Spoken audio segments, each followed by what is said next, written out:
Pemirsa, adanya keluhan masyarakat terkait operasional bus angkutan karyawan perusahaan tambang.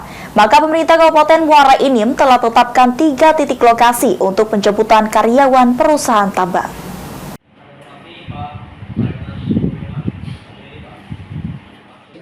Keluhan dan keresahan masyarakat Muara Enim terkait operasional bus karyawan perusahaan tambang yang melakukan antar jemput karyawan hingga memasuki jalan pemukiman warga membuat pemerintah Kabupaten Muara Enim melakukan rapat koordinasi dengan pihak perusahaan tambang.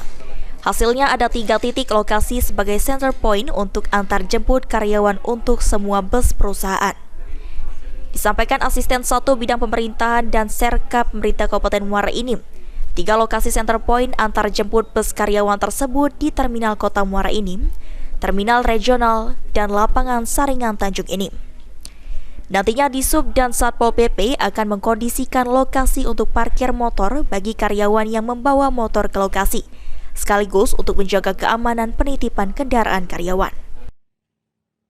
Pertama ini kita menertibkan angkutan karyawan. Untuk di Kota Muara Enim ada 2 titik antar jemput karyawan. Di Terminal Regional sama di Terminal Samping Koge. Kalaupun ada karyawan bawa motor, bisa diatur nanti di situ. Itu efektif berlakunya 23 Januari. Menurut rencana tanggal 23 Januari mendatang, 3 titik center point sudah harus digunakan. Kedepan, pemerintah kabupaten akan memproyeksikan setiap perusahaan tambang membangun halte khusus antar jemput karyawan. Martiansyah, PAL TV.